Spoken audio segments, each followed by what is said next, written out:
आणि आता एक नजर टाकणार आहोत मोठ्या बातम्यांवर न्यूज टॉप 9 मध्ये। सावित्रीबाई फुले यांच्या जयंतीनिमित्त त्यांच्या जन्मगावी कार्यक्रमाचं आयोजन। मुख्यमंत्री एकनाथ शिंदे आणि भुजबळ हजेरी लावणार। नायगावमध्ये 300 अधिकारी आणि पोलीस कर्मचारी तैनात।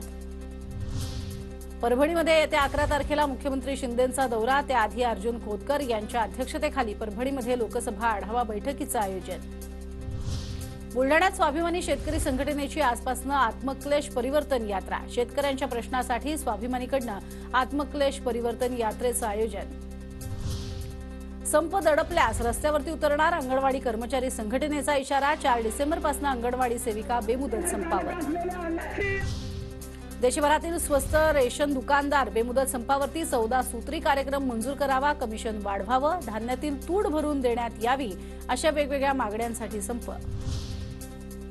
महायुतीची आज संयुक्त पत्रकार परिषद। भाजप प्रदेशाध्यक्ष चंद्रशेखर बावनकुळे, अजित पवार गटाचे सुनील तटकरे आणि शिंदे गटाच्या दादा भुसे यांच्या उपस्थितीत पत्रकार परिषद। इंडिया आघाडीची आज महत्त्वाची बैठक। ऑनलाईन बैठक होण्याची शक्यता। बैठकीत नितीश कुमार यांच्या संयोजक पदावर शिक्कामोर्तब होणार अशी माहिती। 6 जानेवारीपासून शिवसेनेचं शिवसंकल्प अभियान। पुण्याच्या राजगुरुनगरमधून मुख्यमंत्री शिंदे शिवसंकल्प अभियानाची सुरुवात करणार। आता पतीऐवजी मुलांच्या नावे पेन्शन करता येणार। केंद्र सरकारच्या पेन्शन आणि पेन्शनर्स कल्याण विभागाकडून कायद्यात बदल।